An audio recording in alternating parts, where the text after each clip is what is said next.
Bismillahirrahmanirrahim. Assalamu alaikum bachcho. Hope so you are fine. As we discussed earlier, the chapters of the chemistry, the paper pattern. Today we are going to start our first chapter named as Basic Concepts. Basic concepts किसी भी चीज़ को समझने के लिए, पढ़ने के लिए और उसको अंडरस्टैंड करने के लिए जो हमें सबसे पहली चीज़ चाहिए होती है वो उसका बेसिक कॉन्सेप्ट होता है। और बेसिक कॉन्सेप्ट के अंदर जो हमारे पास पहला टॉपिक है वो क्या है? एटम। बच्चों एटम क्या है? मैंने आपको इससे पहले भी बताया इसके बारे में कि एटम एक फंडामेंटल पार्टिकल है किसी भी एलिमेंट के लिए, किसी भी कंपाउंड के लिए या किसी भी आपके पास जो केमिकल स्पीशी है उसके लिए। जब एटम की बात हुई, और एटम की बात आज नहीं, ये बहुत 100 साल पहले जो है इसको शुरू किया गया, जिसमें बहुत से साइंटिस्ट, केमिस्ट और बहुत से जो है इस तरह के ग्रुप्स ने जो है वो पार्टिसिपेट किया, और जिसमें सबसे पहले आपके पास आते हैं कौन? एटम की डेफिनेशन। उसके बाद हम बात करेंगे कौन से साइंटिस्ट थे वो। तो एटम क्या है? Atom is a smallest particle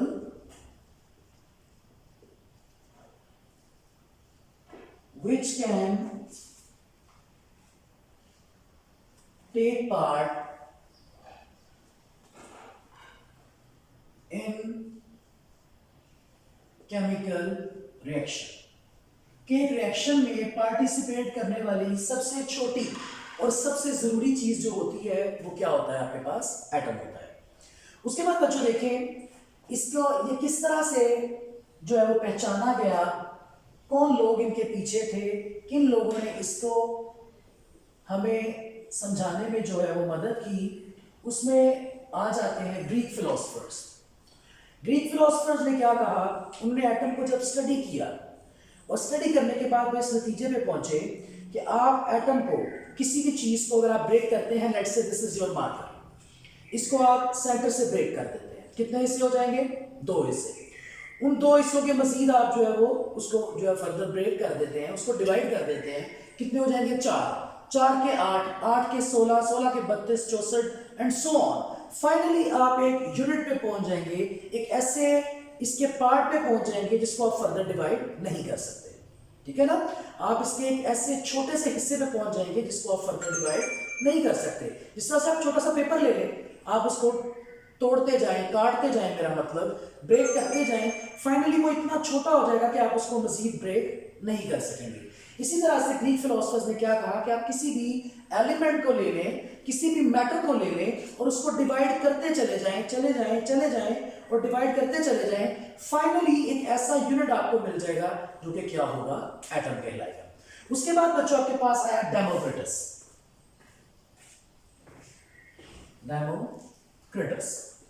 अब डेमोक्रिटस ने क्या कहा? डेमोक्रिटस ने भी अपनी रिसर्च की बेस के ऊपर इसको एक नाम दिया, और वो नाम क्या था? वो नाम था एटोमोस। क्या नाम था?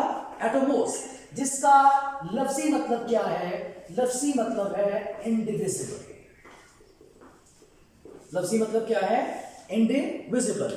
इंडिविजिबल से मुराद कि एटम आपके पास इतना छोटा पार्टिकल है, इतनी छोटी स्पीशी भी कह सकते हैं कि जिसको आप फर्दर ब्रेक नहीं कर सकते। ये इंशाल्लाह हम अपने अगले टॉपिक के अंदर इसको जरूर स्टडी करेंगे कि एटम इतना छोटा पार्टिकल है कि इसको हम अपनी नेकेड आई से क्या कि एक आम माइक्रोस्कोप से भी नहीं देख सकते। इसको देखने के लिए जो हमें माइक्रोस्कोप रिक्वायर्ड होता है उसका नाम होता है इलेक्ट्रॉन माइक्रोस्कोप। क्या नाम होता है? Electron microscope. उसके बाद बच्चों नेक्स्ट चलते हैं, तो 17th सेंचुरी के आपके पास जो है कोवर्कर्स आ गए।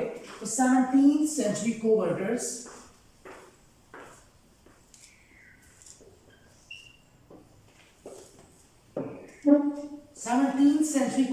क्या एक टीम ने मिलकर काम किया और ये इस नतीजे पे पहुंचे। इन्होंने जब इसके ऊपर वर्क किया एटम के ऊपर, तो इन्होंने कहा कि different atoms are combined to form a new compound, and a new compound or an ordinary compound is broken, it will convert into the atoms। मतलब क्या है?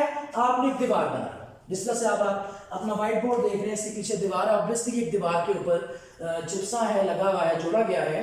एक दीवार है, किससे मिलकर बनी? ईंटों से। अब ये ईंटें क्या है? वो ईंटें इसके एटम्स हैं, ठीक है। आपने ईंटों से मिला के पूरी दीवार खड़ी कर दी। एक एटम्स, इतने सारे एटम्स, दे में बी 200, 400, 600 और 1000, तो ये एटम्स मिले और एक दीवार बन गई। अब ईंटें क्या थी? वो एटम थे। जो दीवार बन चुकी है वो क्या है? एक कंपाउंड। समझ आ गई बात की? अब अगर हम इस दीवार को इख्तियार से तोड़ देते हैं, दैट वाज कंपाउंड, जिसको हमने कंपाउंड कंसिडर किया हुआ था, अगर हम उस दीवार को हम तोड़ देते हैं इख्तियार के साथ, तो हमें वापस क्या मिल जाएंगी? अपनी ईंटें वापस मिल जाएंगी। ये वही एग्जांपल है जो 17th सेंचुरी को वर्कर्स ने हमें बताई। उन्होंने कहा कि एटम्स को आप कंबाइन करें, एक नया कंपाउंड बना लें, और कंपाउंड को आप ब्रेक करें, दोबारा से आपको क्या हासिल हो जाएगा? एटम। इसकी दूसरी एग्जांपल मैं आपको ये दूंगा कि आपने अपने घर में या आपने खुद बचपन में ब्लॉक्स देखे होंगे। जिन ब्लॉक्स को हम जोड़ते हैं, हम घर बना लेते थे, जिन ब्लॉक्स को हम जोड़ते थे टॉय बना लेते थे, वो ब्लॉक्स क्या है? वो ब्लॉक्स एटम्स हैं। उन एटम्स को आपने जोड़ा, एक घर बन गया या कोई बिल्डिंग बन गई, वो क्या है? कंपाउंड। आप उस कंपाउंड को, आप उस बिल्डिंग को जो आपने ब्लॉक से मिलकर बनाई है, और उसको हम कंपाउंड कंसीडर कर रहे हैं, दोबारा से ब्रेक कर दे, दोबारा से आपके पास ब्लॉक्स जो हैं वो आपको पार्शियल फॉर्म में मिल जाएंगे, वो आपके क्या होंगे? एटम्स हो गए। आई होप कि आप अंडरस्टैंड कर रहे हैं कि मैं क्या कह रहा हूं। उसके बाद देखिए बच्चों, आपके पास नेक्स्ट आ गया शख्स जो था जॉन डाल्टन। इसका नाम था जॉन डाल्टन। केमिस्ट्री फील्ड के अंदर बहुत काम है इस शख्स का।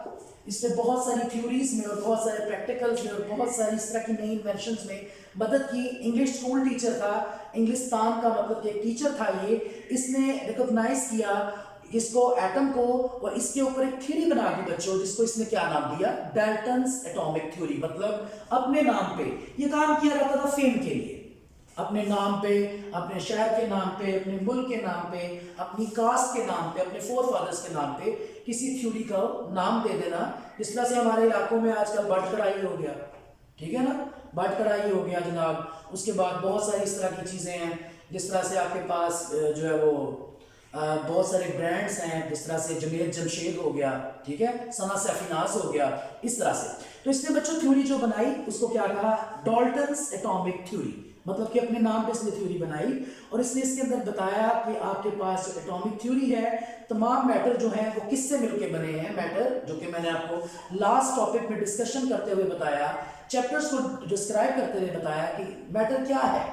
मैटर ये है कोई भी ऐसी चीज विच occupy space and have a, उसका जो कोई आपके पास वेट होना चाहिए, ठीक है। कोई भी ऐसी चीज जो कि जगह घेरती है और वजन रखती है, वो क्या कहलाती है बेटा? वो मैटर कहलाती है। उसके बाद देखिए इसी डाल्टन एटॉमिक थ्योरी की बिना के ऊपर इसको बच्चों, इस डेफिनेशन को वजूद में लाया गया, इस डेफिनेशन को इस्तेमाल किया गया एटम को डिफाइन करने के लिए, डिस्क्राइब करने के लिए। उसके बाद देखें आपके पास इस चीज की इस जो है बात पे हम पहुंचे कि एटम जो है वो आपके पास किसी एक चीज से मिलकर नहीं बना होता। कुदरत का निजाम है कि एटम न्यूट्रल है। एटम क्या है? न्यूट्रल है। किस तरह से न्यूट्रल है कि बच्चों जितने इसके अंदर पॉजिटिव स्पीशीज हैं उतने इसके अंदर नेगेटिव स्पीशीज हैं। एटम सबसे पहले देखेंगे क्या होता है कि एटम किससे मिलकर बना हुआ है? Atom is composed of numerous tiny subatomic, ठीक हो गया। तो इसमें आपके पास क्या है बच्चों कि सबएटॉमिक पार्टिकल से ही मिलकर बना हुआ है। अब इसमें जो पार्टिकल्स आ जाते हैं वो आपके पास इलेक्ट्रॉन है, प्रोटॉन है, न्यूट्रॉन है, एंटी न्यूट्रिनो है, हिप्रोन है, बोसॉन, बहुत सारे इस तरह के जो है आपके पास पार्टिकल्स हैं, और ये दे में भी मोर देन 100।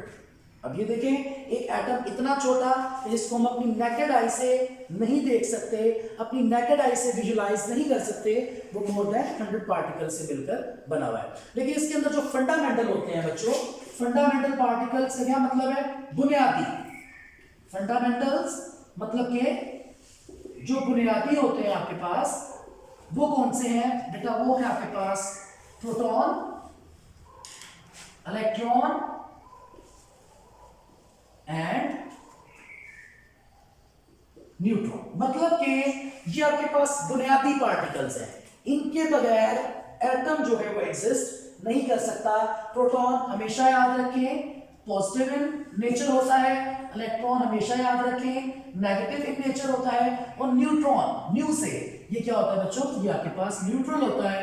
इससे मुराद क्या है कि इट कंटेन्स नो चार्ज, ना ही पॉजिटिव ना ही नेगेटिव। तो ये आपके पास प्रोटॉन पॉजिटिव, इलेक्ट्रॉन नेगेटिव और न्यूट्रॉन जो है आपके पास क्या होगा, ये न्यूट्रल होगा। और इसके बाद हम जो है वो आखिरी बात करते हैं, बर्जीलियस की बात करते हैं। जे बर्जीलियस एक स्वीडिश केमिस्ट था, स्वीडन का रहने वाला। इस शख्स ने बहुत सारे एक्सपेरिमेंटल वर्क किया और इसने दो काम किए मेन, और वो दो मेन काम क्या थे, एक इसने एटॉमिक मास को रिप्रेजेंट करवाया, ठीक है, और दूसरा इसने क्या किया, बहुत सारे एलिमेंट्स को सिंबलाइज किया। बच्चों what do you mean by atomic mass? In the periodic table there are many elements, ठीक है, और हर एलिमेंट का अपना एक एटॉमिक नंबर होता है। उस एटॉमिक नंबर की बिना पे ही या उस एटॉमिक नंबर पे ही हम उसको जांचते हैं। जैसे फॉर एग्जांपल हाइड्रोजन है एटॉमिक नंबर 1, ओके, हीलियम है 2, लिथियम है 3 and so on, beryllium 4, boron 5, carbon 6, nitrogen 7 and oxygen 8, fluorine है एटॉमिक नंबर 9 एंड नियॉन 10। जिस तरह से पीरियोडिक टेबल के अंदर किसी एक एलिमेंट का एटॉमिक नंबर एक ही होता है, मतलब कि एक एलिमेंट एक ही एटॉमिक नंबर रखता है, इस तरह से उसका एटॉमिक मास भी होता है। अगर मैं लिखना चाहूं तो ये मैं लिख रहा हूं ई फॉर एलिमेंट, तो किसी भी चीज का एटॉमिक मास यहां पे लिखा होगा ऊपर, और नीचे क्या लिखा होगा बच्चों, नीचे लिखा होगा एटॉमिक नंबर। ये चीज जो आपके पास नीचे होगी वो एटॉमिक नंबर को रिप्रेजेंट करेगी, और ये क्या इसको रिप्रेजेंट करेगी, एटॉमिक मास को। फॉर एग्जांपल मैं हाइड्रोजन लिखता हूं, तो हाइड्रोजन के लिए थोड़ा डार्क करते हैं बच्चों, यहां पे आपको 1 नजर आ रहा है, तो ये क्या है एटॉमिक नंबर, और यहां पे आपको क्या नजर आ रहा है 1.008, ये क्या है आपके पास इसका एटॉमिक मास है। तो बर्जीलियस ने ऑलमोस्ट 2000 एक्सपेरिमेंट्स किए और 10 साल के अंदर उसने ये 2000 एक्सपेरिमेंट परफॉर्म किए, तब जाके वो इस नतीजे पे पहुंचा कि वो उसने दरियाफ्त किया और हम तक पहुंचाया कि इसको एटॉमिक मास को। उसके बाद नेक्स्ट था आपके पास एटॉमिक सिंबल। सिंबल बच्चों क्या होता है, ये हमारे लिए है किसी चीज को आसान लिखना। जिस तरह से केमिस्ट्री एक वाइड फील्ड है, आगे बेशक आप डॉक्टरेट में जा रहे हैं, आप इंजीनियरिंग में जा रहे हैं, ये एक वाइड फील्ड है, तो इसमें आपके पास जो चीजें यूज होने वाली हैं वो क्या है, बार बार वो आपके पास आपके एलिमेंट्स हैं। अगर आपके पास किसी चीज में 10 एलिमेंट्स हैं तो आप क्या लिखेंगे, lithium, fluorine, chlorine, bromine, iodine, astatine, नहीं, इसको सिंबलाइज कर दिया गया। Let's say I write here, already write here, hydrogen के लिए सिंबल क्या लिखा मैंने लिखा H, ओके, तो इसका मतलब ये है this H is enough to write the hydrogen. Fluorine के लिए लिखूंगा तो ये जरूरी नहीं है कि मैं Fl एंड सो ऑन लिखता जाऊं, मेरे लिए फ्लोरीन का Fe काफी होगा। ऑक्सीजन लिखता हूं तो इट इज नॉट नेसेसरी कि मैं ऑक्सीजन के जो 6 अल्फाबेट्स हैं वो पूरे लिखूं, इसके लिए ऑक्सीजन काफी होगा। O मीन कि ये क्या है आपके पास ऑक्सीजन। इसी तरह से अगर हम बात करें तो हमारे पास एलिमेंट होते हैं हाइड्रोजन का H, lithium Li, sodium Na, potassium K, rubidium Rb, caesium, francium Fr, fluorine F, chlorine Cl, Br and iodine. तो ये आपके पास बच्चों आज का टॉपिक था एटम। तो इसमें मैंने आपको जो है वो बातें बताना ये चाहा कि एटम क्या होता है, और इसके बारे में मुख्तलिफ साइंटिस्ट या मुख्तलिफ जो आपके पास थे ये सारे ग्रुप्स जिन्होंने इसके ऊपर काम किया, उनकी राय किस तरह से थी और किस तरह से वो मॉडिफाई होती गई, और किन लोगों ने इसके ऊपर काम किया, और किस तरह से एटम की डेफिनेशन डेवलप हुई, ये किन किन चीज़ों पे डिपेंड कर रहा है, कौन सी चीज़ों से मिलकर बना हुआ है, कौन सी चीज़ें होती हैं और कौन सी चीज़ें बुनियादी हैं, फंडामेंटल्स, ठीक है, कौन सी चीज़ें बुनियादी हैं इसके अंदर। तो ये सारी बात की। होप फॉर द बेस्ट, इंशाल्लाह उम्मीद है कि आप नेक्स्ट जो लेक्चर हमारा होगा तब तक आप इसको प्रिपेयर कर चुके होंगे। लेकिन हाँ, ज़रूरी बात कि अगर आपको इसमें कोई भी प्रॉब्लम है आप अपना क्वेश्चन पूछ सकते हैं, ठीक है, आप क्वेश्चन पूछ सकते हैं और आपको इंशाल्लाह इसका पॉसिबल और कंफर्म जो है वो जवाब इसका दिया जाएगा। इसके अलावा आप इसको जो है वो प्रिपेयर करें ताकि आपके जो है इस टाइम को हम जो है वो यूटिलाइज कर सकें। Thank you very much.